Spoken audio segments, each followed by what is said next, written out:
Então, nós somos gratos a Deus por isso e em servir a Deus aqui com os irmãos, aprender e crescer para o louvor da glória do nosso Deus. Isaías 51 é o nosso texto, versículos 10 a 13, e nós iremos expor esse versículo apenas em 2 pontos e uma aplicação. A aplicação a aplicação vai ser no último versículo e os pontos nos versículos 11 e 12, nós vamos tirar os 2 pontos, e a aplicação no versículo 13. E nós queremos, assim, pedir a Deus que Deus possa abençoar a sua vida, em nome de Jesus, com essa palavra. Dia dos Pais, dias em que nós refletimos muito, e a palavra de Deus nos diz assim: não és tu aquele que secou o mar, versículo 11.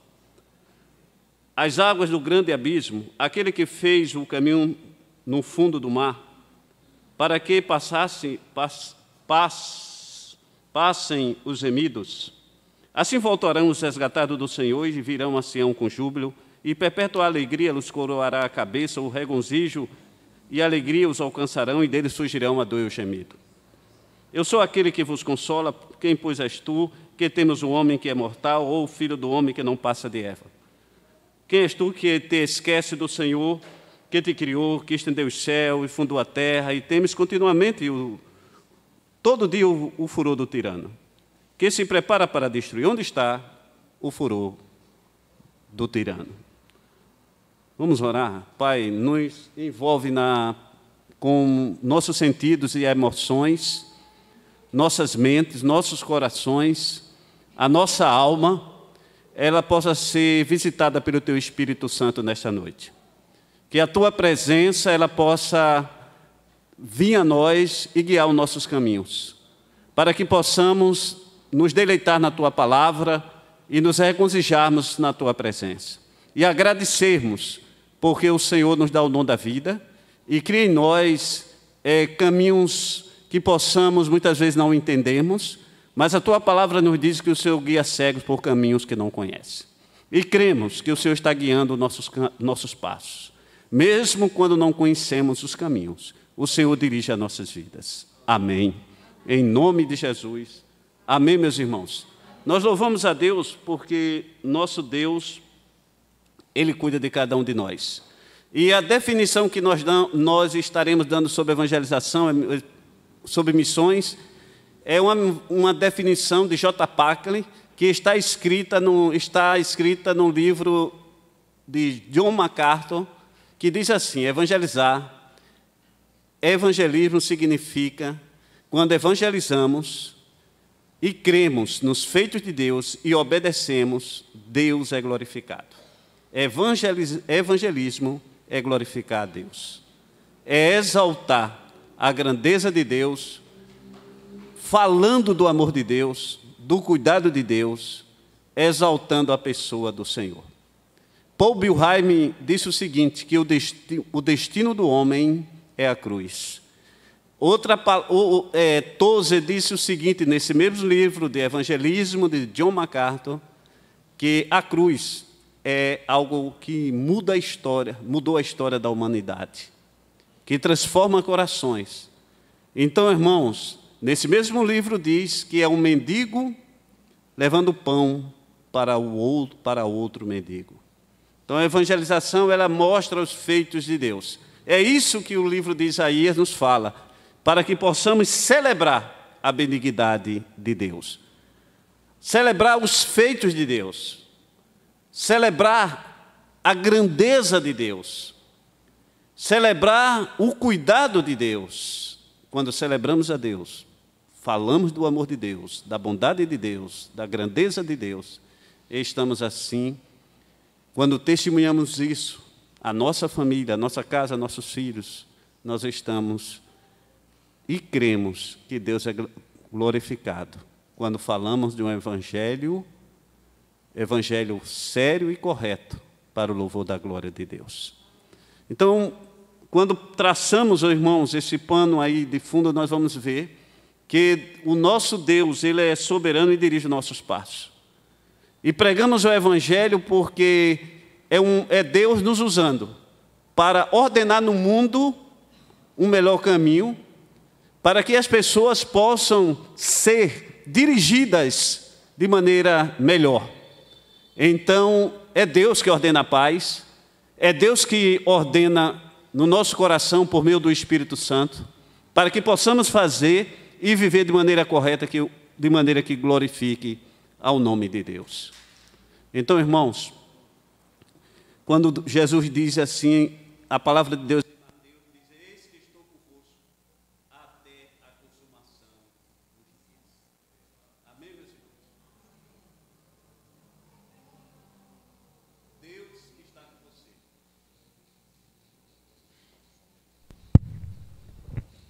Deus está com você até a consumação dos séculos. É um chamado urgente. Ir e pregar significa urgência.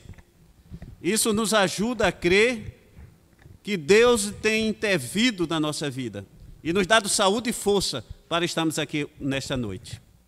Então, irmãos, cremos que Deus é um Deus abundante e de paz. Ele que traz alegria no nosso coração e força para pregarmos o Evangelho.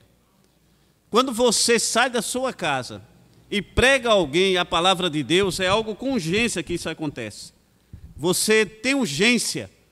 Ajuda aqui, Celso. Dá uma ajeitada aqui, por favor. Pronto, deu certo. Ser urgente é o que Deus teve urgência e tem urgência na sua agenda soberana para que você fale do amor de Deus ao outro. Deus tem a urgência em enviar o seu Filho. É algo planejado na plenitude dos tempos. E nós devemos crer que por meio do poder da pregação, pessoas serão convertidas e se renderão aos pés de Cristo e irão glorificar ao Deus que é todo soberano e glorioso. Então, irmãos, é através desse ide, vá e pregai, é urgência. É através de Deus dando ordem, ordenando mudanças por meio da palavra. Ensinando-nos a mim e a você a mudar de conduta ética e trabalhar no nosso coração com a sabedoria de Deus. Porque Deus é sábio e Ele tem poder para mudar os corações. O seu coração e o meu, para o louvor da glória de Deus. Amém, meus irmãos? Eu quero destacar aqui para vocês, dizer para vocês que dentro desse contexto do profeta Isaías, ele é aquele que vai nos instruir, e o texto ele vai nos ensinar, ele vai citar no versículo 2, olhar para Abraão, primeira parte do texto, versículo 2 do capítulo 51 do texto, olhar para Abraão, e nos ensinando, e nos conduzindo. O nome Abraão significa pai de multidão. A fé de Abraão é dom de Deus. Pai compassivo, pai generoso, pai bondoso. Abraão faz parte da história da redenção e o texto vai nos conduzir a esse contexto aqui, a pensar sobre Abraão, pensar neste patriarca, a aliança que Deus fez com Abraão, pensar na aliança que Deus fez com Moisés, pensar na aliança também Cristo Jesus, em Cristo. Você vai começando a perceber e entender que olhar para Abraão, o seu chamado é radical, porque ele renuncia radicalmente e segue, anda com Deus. O pai do nome de Abraão, que significa Tera, ele caminha para as festas e para as festas cananitas, dos cananeus da época, se envolve. O verbo andar, que é citado para Abraão, é diferente do mesmo verbo andar, que é citado para o seu pai. O seu pai andava para as festas e Abraão andava na presença de Deus.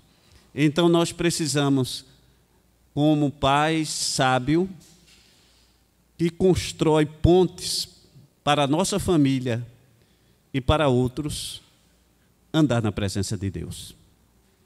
Porque na presença de Deus nós temos plenitude de alegria. E assim, meus irmãos, o texto vai nos falar sobre isso. Quando é no versículo 3, porque o Senhor tem piedade de Sião, piedade de todos os lugares assolados. Deus é restaurador das coisas, restaura as famílias, restaura o lar. Deus é aquele que, como diz o texto, como no jardim do Éden, né? Nos lugares assolados, dele fará o seu deserto como um Éden, e sua solidão como o jardim do Senhor. Você pensa, lugar de queda, o Getsemane era o jardim, lugar de restauração. A queda, nós vemos a queda do primeiro Adão num jardim, vemos a promessa do Getsemane, também um jardim, mostrando Deus, Cristo Jesus, sendo o restaurador de todas as coisas. Se nós queremos que nossa família seja restaurada, o nosso lar seja restaurado, devemos apontar para Cristo, porque Ele é a saída de todas as coisas. Ele é a saída, irmãos, de tudo. E quando pensamos nisso, o texto vai citar alguns verbos dizendo desperta, desperta, desperta. E esse verbo vai parar no versículo, vai ser citado no versículo 9, primeira parte, desperta, desperta. Depois desse versículo vai ser citado esse verbo no versículo 17, desperta, desperta, desperta. Depois no capítulo 52, versículo 1 e 2, duas vezes o verbo desperta, desperta, desperta. E observemos que naquela tempestade fulminante, você observa que os discípulos também orando a Cristo, em Marcos 4 em diante, ele diz, desperta, não te importas que perecemos, despertando também a Cristo. Você observa aqui um detalhe, que a oração do cotidiano, a oração diária, pode salvar o seu coração e a sua casa, em nome de Jesus. Tem muito valor para Deus a oração sem cessar, a oração do cotidiano. É uma missão de pai, é uma missão de mãe, é a nossa missão, a oração do cotidiano. Ela tem poder de restaurar a nossa vida e curar e salvar a sua casa. Amados irmãos, o texto vai mostrar, caminhando nessa linha, nós vamos perceber que no versículo 10 ele trabalha e nos leva a nossa memória para o passado, quando diz assim, não és tu aquele que secou o mar e as águas do grande abismo? Aquele que fez o caminho no fundo do mar, para que passassem os remidos? Passassem os remidos? Aí o versículo 11, e assim voltarão os resgatados do Senhor. Amados irmãos, quando pensamos em missão, nós pensamos num fim. E esse texto aqui vai nos conduzir para o Apocalipse, para o final de todas as coisas. O fim. E quando pregamos missões, nós devemos pensar no outro, que vai ter um fim. Vai ter um fim da história, mas um recomeço, um renovo para os remidos do Senhor, na presença eterna de Deus. Quando pensamos nesse texto, em missões, nós devemos pensar para o outro, aquele que é o meu familiar, aqueles que são os meus amigos, que estão próximos de mim, e interceder e orar, porque nós sabemos e pensamos que essa é a nossa responsabilidade, de orar. Às vezes, a oração tem poder de quebrar corações. Às vezes, e muitas vezes acontece de alguém não querer ouvir o Evangelho, mas a oração bate na alma humana, de tal forma que muda comportamento, e as pessoas ouvirão a palavra de Deus. Porque nós sabemos que existe na pregação do Evangelho uma tempestade de Satanás para Deus. Conforme diz o apóstolo Paulo em Atos 26, 18, existem barreiras espirituais no mundo espiritual. E nós cremos que somente pelo poder da palavra é rompido e é vencido, quando cremos que o Evangelho é o poder de Deus. Amados irmãos, quando pensamos assim, quando cremos assim, nós podemos destacar aqui nesse texto duas verdades para nossas vidas. Em primeiro lugar, o homem esquece de Deus, mas Deus não esquece do homem. Assim, o versículo 3, nós vamos fazer apenas uma reciprocidade textual. O versículo 13, parte A, diz assim, quem és tu que esquece do Senhor? Então, nós vamos fazer uma reciprocidade do texto. O homem esquece de Deus, mas Deus não esquece do homem. e assim tirar o tema da nossa reflexão, mensagem da noite. O homem esquece de Deus, mas Deus não esquece do homem. O Deus que não esquece de nós, em primeiro lugar, porque é o Deus que cumpre as suas promessas. Deus cumpre as suas promessas. Amém, meus irmãos? Deus cumpre as suas promessas. Como sabemos que missão, pregar o evangelho, algo que precisamos aprender na vida é esperar. E assim o texto começa com essa ênfase. Assim voltarão os resgatados do Senhor. É preciso esperar. Tem um tempo, tem um momento. Vivemos numa sociedade em que o pecado trouxe desarmonia. E nós cremos que somente o evangelho de Deus tem a rota certa e o caminho certo para a sua casa e para a sua família. Assim voltarão os resgatados do Senhor. O texto nos diz, o Deus que não esquece de nós, em primeiro lugar, assim voltarão os resgatados do Senhor, virão a Sião com júbilo, perpétua alegria lhes coroará a cabeça, o regozijo e a alegria os alcançarão, e deles fugirão a dor e o gemido. Então Deus tem essa promessa para você, para a sua casa e para a sua família. Uma promessa em que passamos por dores terríveis. O choro dura uma noite, mas a alegria vem pelo amanhecer. Passamos por tormentas grandes na vida. Deus não nos deixou. Porque Deus vai cumprir as suas promessas.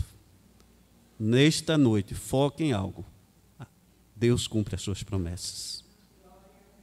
Não saia. Pense assim, Deus vai cumprir as suas promessas. Deus é fiel. Deus é fiel em nome de Jesus. Ainda que eu ande pelo vale da sombra da morte, um vale de dificuldades, não temerei mal algum, porque o Senhor está comigo. O Deus que não esquece de nós é o Deus que cumpre as suas promessas. Ele cumpre, Ele é fiel. Em nome de Jesus. Nós que estamos aqui já cremos assim.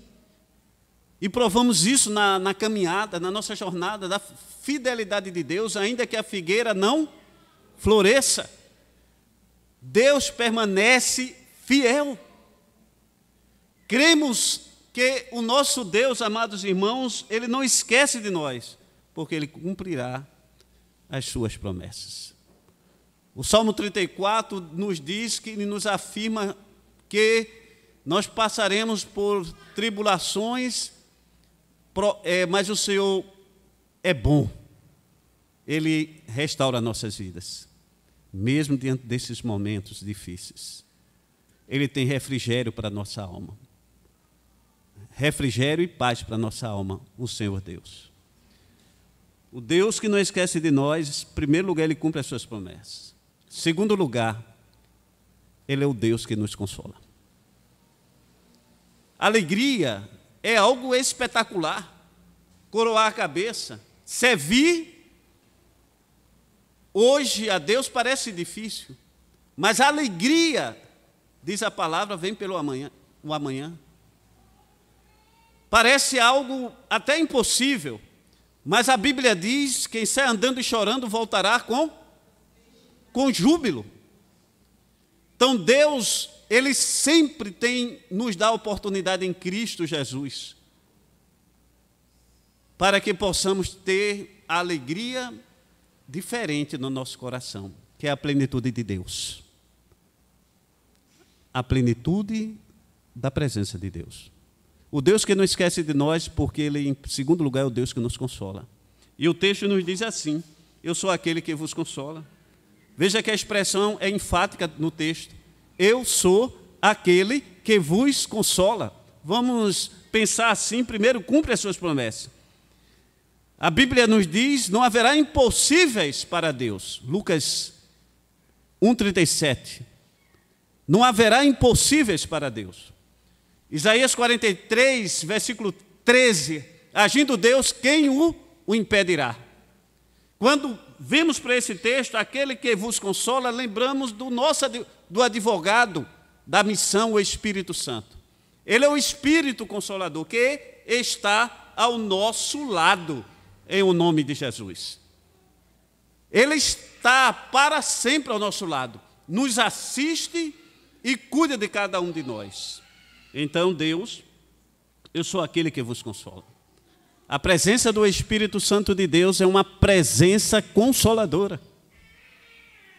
Nos consola. A Bíblia diz, no mundo passais por aflições, mas tende bom ânimo, eu venci. Deus nos consola. Pois que temos um homem que é mortal. O texto nos diz, quem és, pois, és tu que temos um homem que é mortal? E o filho do homem que não passa de erva. Nós estudamos quarta-feira aqui no culto de doutrina um versículo em Mateus 10, que fala assim, que não devemos temer aquele que mata o homem, mas devemos temer aquele que nos faz perecer a nossa alma no inferno. O pastor Jorge frisou bem isso. Amados irmãos, temos muitos medos na vida, muitos esconderijos na nossa alma, que Deus tem poder nesta noite de restaurar o seu coração em Jesus. Nós temos muitas coisas que nos perturbam diariamente na nossa alma. Deus tem poder de restaurar cada um de nós. Porque Deus não esquece do seu povo. Primeiro, porque Ele nos consola. Ele nos consola, em nome de Jesus. Ele nos consola. Quando meu pai foi, lembrando-me, num momento muito difícil da minha existência, foi quando meu pai foi assassinado. Eu pensei que nós não suportaríamos aquele dia. Mas houveram duas coisas importantes. Os irmãos se aproximaram da família e a segunda, oração, oração e oração. Porque Deus não esquece de nós. Amém, meus irmãos? Os seus passos, a sua vida, Deus nos guia por caminhos que não conhecemos. Ele faz veredas retas para eu e você passarmos. Quantos abismos nós enfrentamos na vida, mas Deus cuida de cada um de nós. Deus nos consola, Ele cuida de nós, porque Ele é o nosso advogado, Ele é o advogado consolador, é o que diz no Evangelho de João. O texto termina dizendo assim, quem és tu que esquece do Senhor? Quem és tu que esquece do Senhor? E eu destaco aqui um ponto importante, esquecer de Deus. Se você voltar ao texto para o capítulo 49, diz assim, acaso pode uma mulher, versículo 15, acaso pode uma mulher esquecer-se do filho que ainda mama, de sorte que não se compadeça do filho do seu ventre? Mas ainda que vieste a esquecer dele, eu todavia não me esquecerei de ti. Eu não esquecerei de ti. Então Deus não esquece do seu povo. Ele cuida de cada um de nós, em nome de Jesus. Porque Deus é fiel em todo o tempo, irmãos.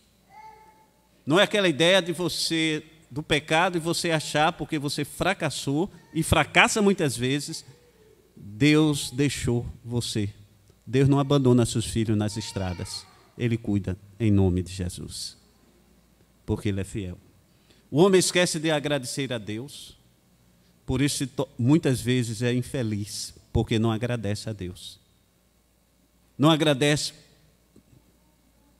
por sua esposa, não agradece pelos seus filhos. O pecado traz o que chamamos uma falência na alma humana, no coração humano, e para isso ser renovado, somente o poder do Espírito Santo de Deus. Somente o Espírito de Deus renova os nossos corações. Então, nosso Deus, irmãos, Ele é esse Deus que cumpre as suas promessas, consola nossos corações, mas também nos chama a atenção para que lembremos sempre dele, eu e você, para agradecermos pelos seus feitos e celebrarmos a benignidade de Deus. Que Deus nos abençoe.